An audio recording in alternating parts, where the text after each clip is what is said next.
Do you know the word exquisite? Exquisite? Yeah. Exquisite, yeah, Exquisite. yeah. That would be what that is. Thank you. Thank you.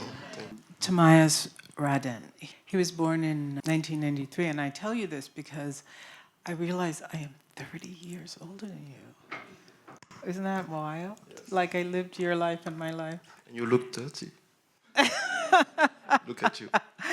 No, but I was going to say, and now you are the life. And he was born in Guadeloupe, and you know the term Renaissance artist, which meant you could do everything. You are that. I know you use the word multidisciplinary artist, but really the excellence that repeats itself from film to painting to dance to sculpture to again and again is extraordinary. Thank you. It's really, really, really something to, I don't know, to marvel at for me, in any case. Yeah, so those are I think are the relevant bits and pieces. You've had many shows. You've done a lot here in Berlin at Savvy Contemporary. Yes. And I thought maybe I would start our discussion with a consideration of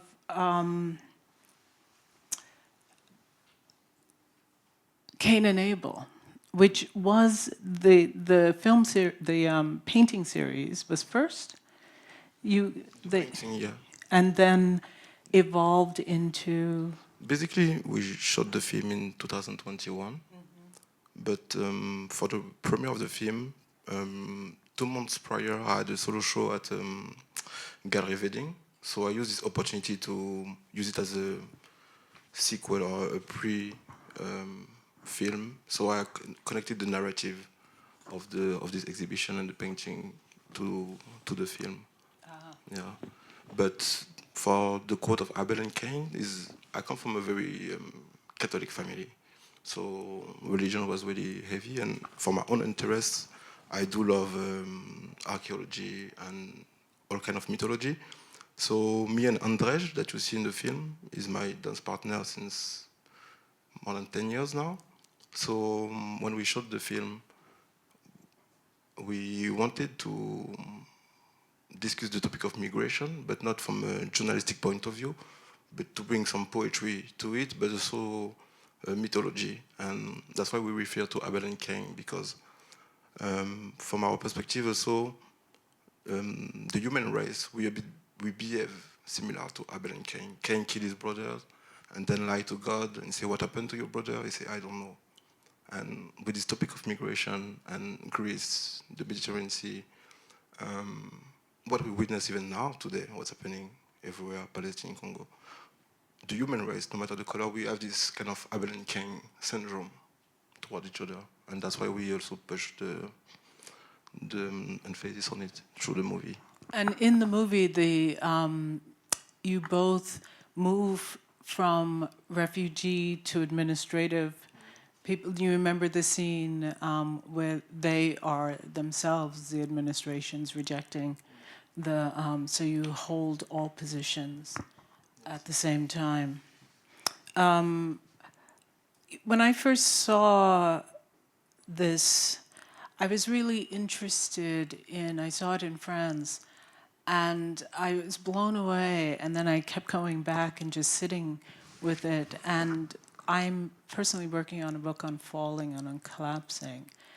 And I loved the way the film allowed us to start high and then come down, to follow from the rooftops to the hotel to the ground, and that movement finally to the rocks for the refugee. But in doing the research, and for today actually, I found out that there's a term, I'm not sure if I'm pronouncing it correctly, it's Bigidi? Bigidi? Yeah, do you want to talk about that term for a little bit? Yes. So Bigidi is a term from Creole. So basically, we have this saying when, for example, you have a friend or a family member who come at home and tell you they have a shitty day, and you say Bigidi mais pas tombé, which means hold on, it's gonna be fine. And Bigidi is the translation. You can hear it in the musicality of the word. Bigidi. So Bigidi is like Bigidi. So you tremble, you're almost falling. And this is Lena Blue, which is a dance professor from Guadeloupe, and she's also a pioneer. And I also feel like from far a student of her work because she really opened the door for Guadeloupe culture to be worldwide. So basically our dance, Guaca, is seen as folkloric dance, even though it's not. I don't really like the word folkloric because it kind of diminishes the practice. And she studied it for 25 years, so nobody wrote before on this dance. And she was a trained nurse, so she was able to analyze the dance movement. And the movement of a Goka dancer is very random. It's not very easy to read if you're not familiar with the movement. So there's a lot of trembling, you cut your rhythm, you also improvising. So she spent all these years to note and write and quantify all of this. And then she mixed it to her own knowledge of contemporary dance. And she created technica dance, which is kind of an upgrade of the Goka dance. And then she teach about it. And she also came to the point that when people dance, no matter where you come from, or the dance of people, is a reflection of your paradigm, of your daily life. So in Goka dance, we dance always like we look unbalanced and always like this because she come to the conclusion that a social construction was born from slavery. So we never really get to know the notion of stability, you know? So when people came and mixed all the different African roots and culture in the dance, that's one of the points we came really at the front of the dance, is to play with your balance. And it tells about the resilience of people. Life gonna be hard on you, you're gonna have colonization, no money, a cyclone, because we have a lot of cyclone in this region. You're really subject to everything. You're very vulnerable. But you need to learn to keep going. Mm-hmm. So also in Goka, the Goka dancer don't touch the floor. He's almost always falling. Mm-hmm. If you see in the movie, when I go on the table, I'm on my heels and of course we go on the floor because we break the rules and we have different foundations and so, but that's also the mindset of this Bigidi. I was struck watching people dance in Guadeloupe, and in the falling motion, you end up stopping. So there's a lot of stop and start again, stop and start, because you have to regain your stability, yes. Which I find fascinating, that one's sense of dance and one's sense of movement is that it should flow. And suddenly you see this dancing that stop and start. It's an instability that is caught. And also the difference compared to other dances, like in Goka, we have 7 rhythm and 7 dance for this rhythm, and there is les roses, and les roses is the style where you communicate with the percussionist. There's 3 percussionists, the 2 bula, and the maker. And the maker is the one in the middle, and you talk, it's a conversation. But when you look at the video, it's not easy to see if your eyes are not trained, but actually, it's not the dancer following the percussionist. It's the percussionist who translates what you do. So when you're a Goka dancer, you also play the rhythm by dancing. And the percussionist translates live, so it's a very quick connection. It's about a millisecond. So my understanding was that, from you actually, is that the music is behind the dancer, not in front of the dancer. Yeah. So the music is catching up with the dancer, as opposed to the dancer dancing to the music. Yeah. Which is a completely different way of thinking about it. Would it be fair to say that the rhythm pattern is a pattern of instability? Is that fair? Yes, but also I think it's also about freedom in a way. Freedom? Because since our social construction don't allow us historically to have a lot of freedom, so I think the nice concept in Goka is like, as a dancer, you really dictate the mood. it's a conversation, but also, like you say, if you want to stop, you can stop out of nowhere for no reason, no need of justification. So if you dance, boom, boom, boom, boom, tum, tum, tum, tum, pa, pa, and sometimes I'm gonna make this, and the percussionist translates. Pa. So it's about freedom, I think, and I think that's. So I grew up in Paris. I'm born in Guadeloupe. Did school in Paris, university in Rennes, and grew up between Guadeloupe and France. And Guadeloupe is still a colony. I didn't realize Yeah, that. yeah, definitely. I mean, we still belong to France. So I'm born in Guadeloupe, but with the French paper. Yeah. And yeah, that's a topic also, you know. So are you a member of the EU? Do you get automatic? That's why I can be in Berlin and without no paperwork or whatsoever, I can travel. Do you know Maddie Diop by chance? Maddie Diop? Yeah, Maddie Diop, I know her. Yeah. She won the prize with her movie. Yeah, because she had another film about refugees crossing the water. Did you see it? I don't think I saw this one. I saw the one she won at Berlinale. Oh, the one about the artwork? Yeah, the restitution. I didn't saw yet this one, but I need to check it. Check it out. I think you'd like it. I also, since we're in front of an audience, I was really interested in your understanding of the audience relative to your own work, because often you speak of the audience as a kind of chorus. This piece was done in Greece, where the chorus is a very active part of the artwork, the theater, the drama. Do you think actively about the audience when you're making, or is it just depending on the genre?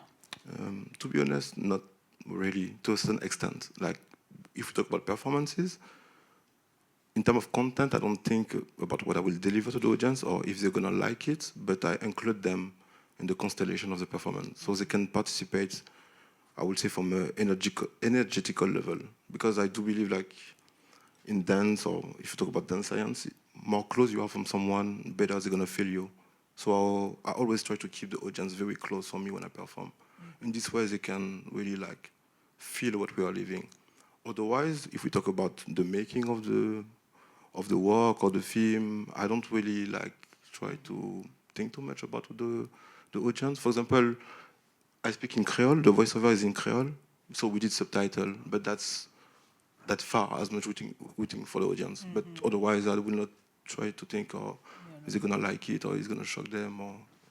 But you did say that you like a circle. I tried to think of putting this room in a circle, but then But this comes from the idea of cipher. So in my work also, I do a lot of analogies between conceptual idea from dance that I transport to my work. And for example, I mean, I see human beings, we are like a computer. Every culture is a program, but we have some, let's say, constants, no matter your culture and where you come from. So if you look at the body as a machine, there's three things that we do since the beginning of humanity, is like visual arts, dancing, and sound. No matter if you go in Amazonia or whatsoever, people have this pattern. And when you look at this practice, ritualistic practice or dance practice, we respond to the sound. That's why when you go to the club, people, they tend to get closer or to make a mosh pit or to make a circle. In hip-hop, we see the cipher. In capoeira, is the roda. So there's natural shape. As soon the human race want to come together, celebrate, or elevate themselves through sound, music movement, we always come back to those shapes.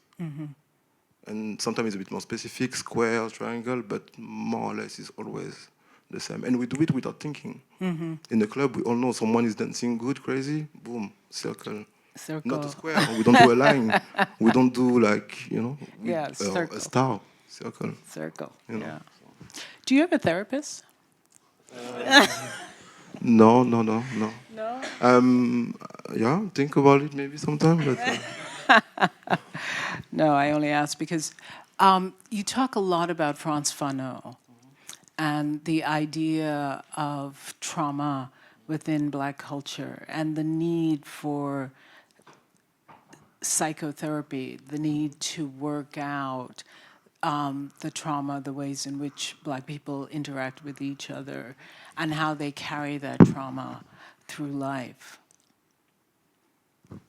so you want me to comment on it? Yes. So I discovered Frantz Fanon quite, in my opinion, quite late for my age, and because in France it's not very popular, you know, because Wait, and you say this thing. You say psychology is the most important fight in decolonizing Black skin, and which you get from him. So that's and that we must learn to live differently. Conversion in terms of the past and the present meeting in, or the past and the future meeting in the present. So it's from that world that I'm asking this question. okay. I mean, he is a very inspiring figure for me because, I mean, because of his writing also, I was able to understand my own family at some point. You know, coming from the Caribbean, we have our own stigmat, you know. I can name them. Father not present, alcoholism, and having multiple kids, all this kind of thing, and self-love, the choice of hairstyles. The lack of self-love. Lack of self-love, hairstyle. So many things I was able to identify when I was a kid, but I could not put a name on it. Because of Fanon, I could name them and identify more clearly this reason. And that is really also, you need to get to understand that you are also subject to those things.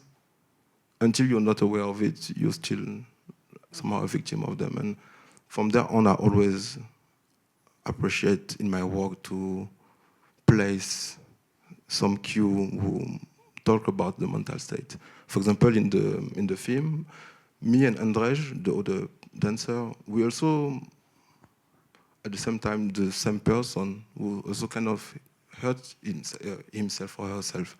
Even though we are like two entities, but it's the idea that no matter what, there's multiplicity anywhere in human being, and we need to deal constantly with the multiplicity. And it can be also damaging for us as well if we're not really well aware of what kind of pattern behaviors we are following. Yeah.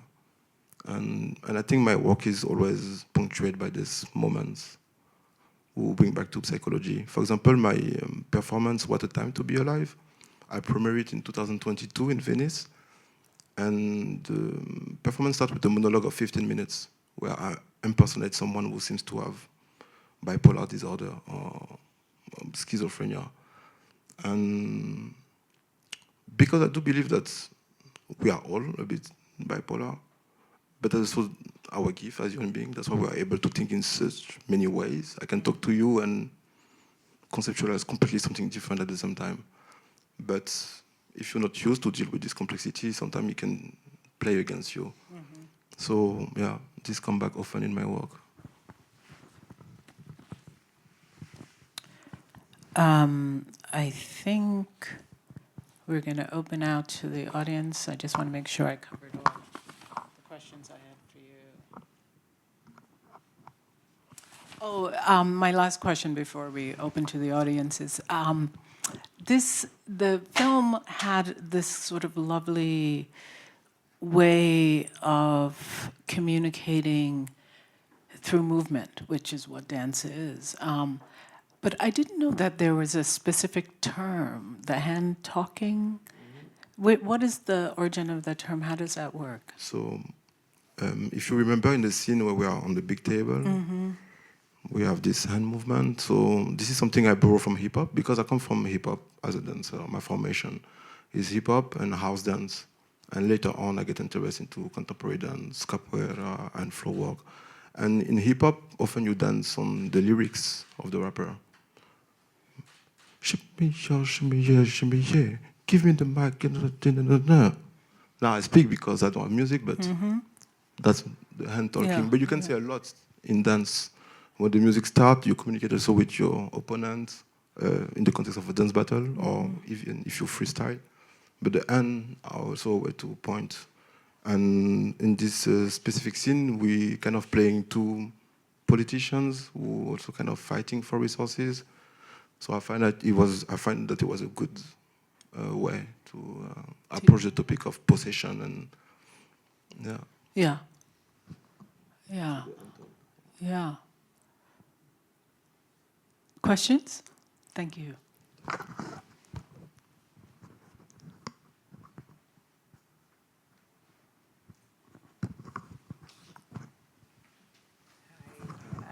It was beautiful. What an Thank you. incredible piece. I just want to just go back to the idea of the cipher.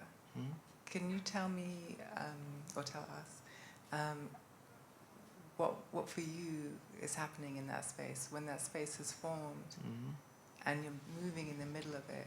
What's happening? Because for me it looks like something very magical takes place in the cipher, something transformative. But yeah. Anyway. I mean, most of the time the cipher happen during jam session, not really competition or in the club. First is in the club and then in jam session. But it's a way to talk your talk, like we say, to be yourself.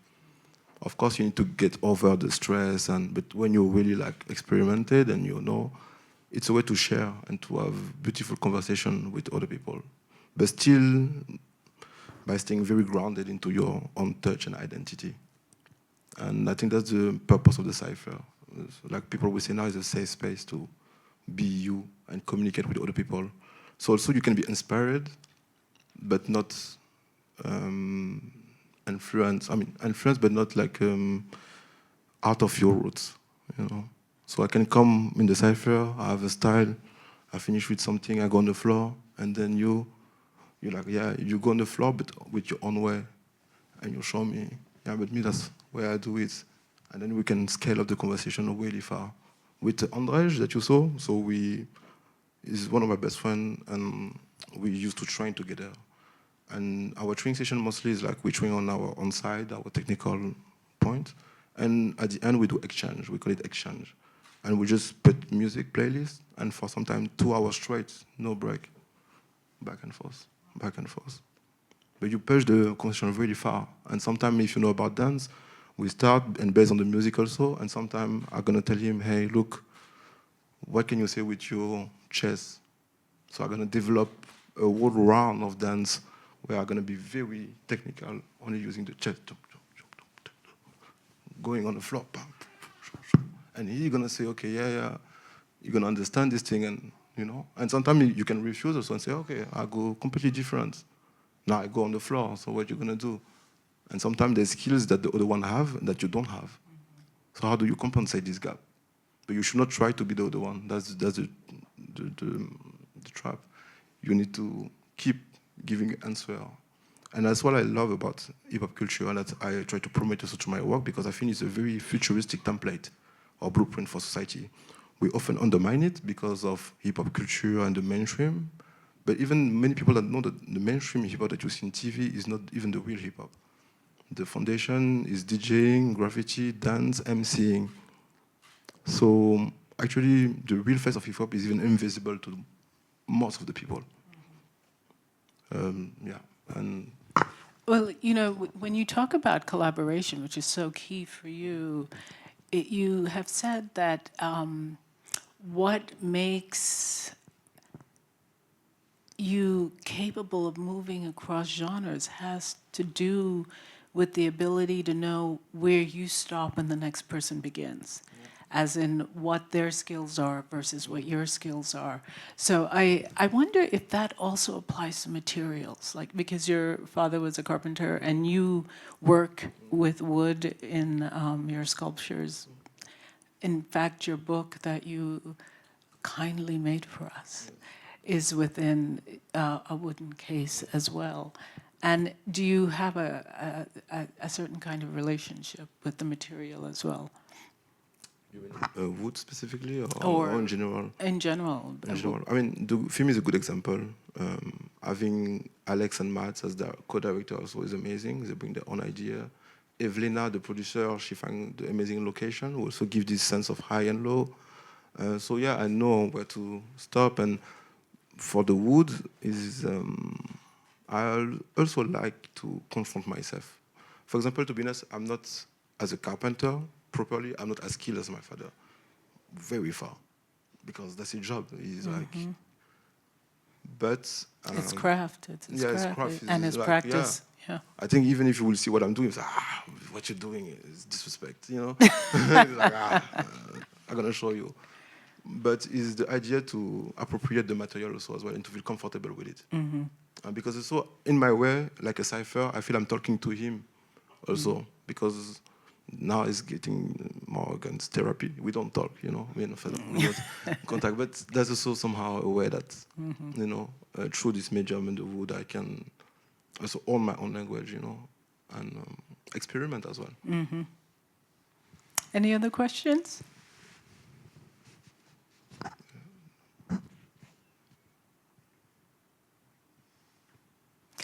Well, thank you so much. Oh, you have another. Oh, I didn't realize. Oh. One last one. I was curious about the text that we were reading and also that we were hearing because it was very poetic. And I was wondering, did, like in the creation process, in what order did things come? Did you have the text and then that inspired the movement and the visuals, or did you have everything kind of all together, and as it was developing you said, okay, these words really resonate and seem like they fit here? So, because there were so many beautiful layers of elements happening, and I was curious to, in the creation process, how they all fit together. Definitely. So basically, as you said, there's layers. So there is also me, Alex, and Mads. We work on the text as well. So we had the idea on how to translate. We wanted a voiceover who will guide people because the complexity of the film is a dance film. So not everybody might have the tools to fully only read dance movements, but we still wanted to have this kind of guiding voice, like an omniscient voice, you know, like a sacred voice that you can find in mythology film. But we need to care about what this voice will say. And at this point, we start to write based on the different scene. And then we choose it to make it in Creole. So there's a translation issue. So then I retranslate everything they wrote and then change some stuff because in Creole sometimes was not really working very well. And then there's back and forth, and then we end up with this Creole version who just leads the translation. Yeah. What the voices about the papers not being, was that always there in English? Which sentence about the paper? The phone. The woman says, "We need more evidence. We need more papers." That was in the original. That was always No. This is not really considered as a voice. It's just something we add on top for the meaning because the phone is a reference also to the movie Matrix. You know, so there's many the Matrix, and there's many contemporary reference in the film as well. But no, it was not in the initial text. Okay. No. And you had another question? No. Okay. Well, thank you so much for coming. Thank you. Another round of applause for Thomias.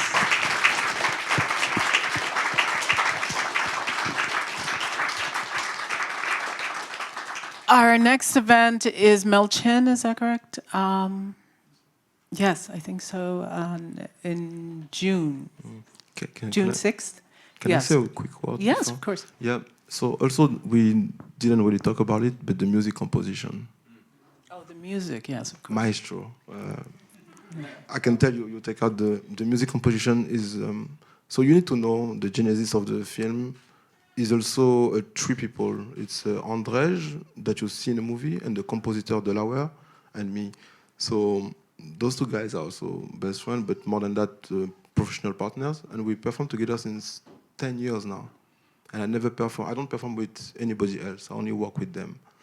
So Delaware composition is really central to the film. It gives also, I think, its strength and essence, because we often neglect music, but the way he produced the composition is that the edit was done already, and then since he performed with us since 10 years, he know our body language.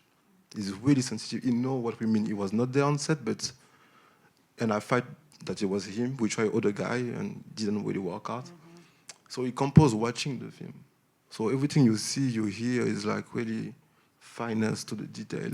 Wait, so the music comes after? Yeah.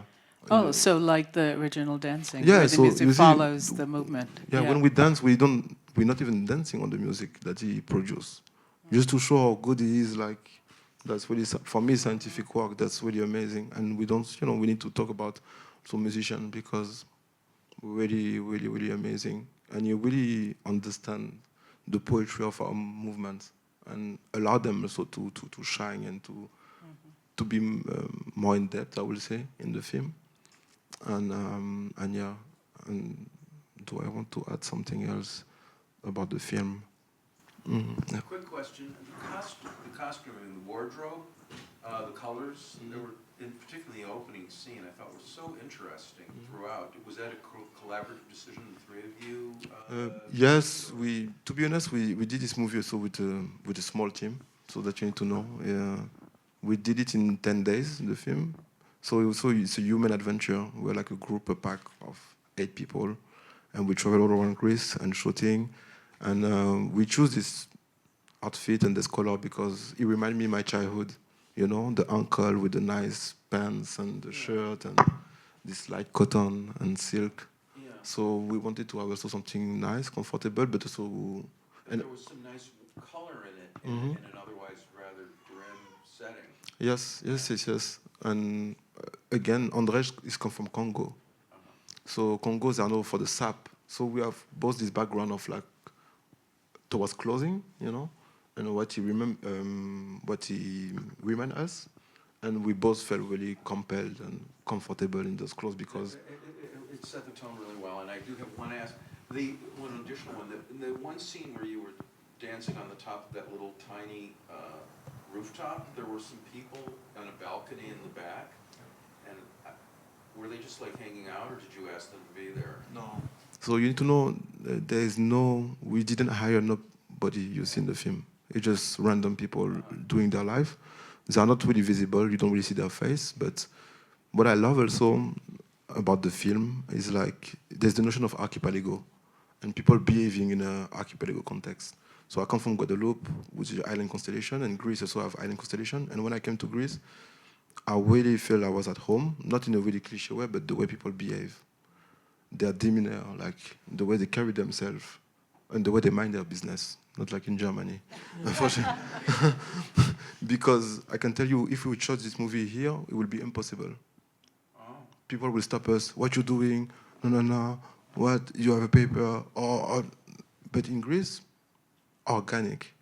In the bus station, people saw us coming with the camera, and you see the people coming out of the bus. The guy who opened the door of the bus, it's a real bus coming.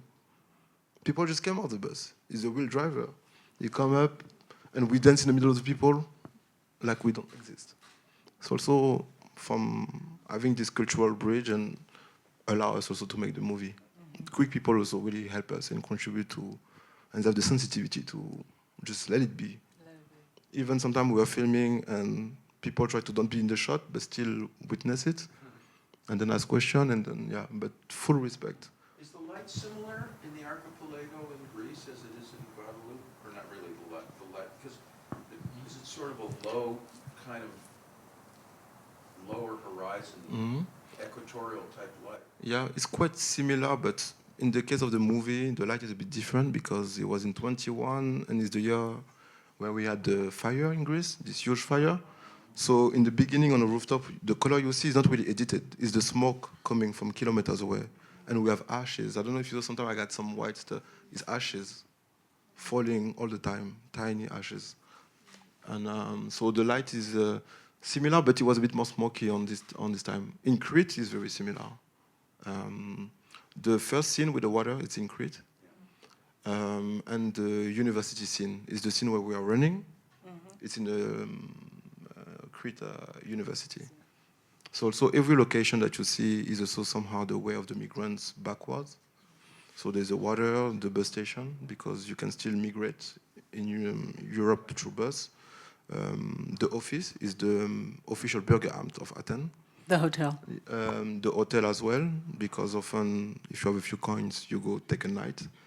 And the university, because it represents also the aim to raise socially. Often the second generation is able to study and to go. So that's why we try to also pace all the location, and then we mix it up. And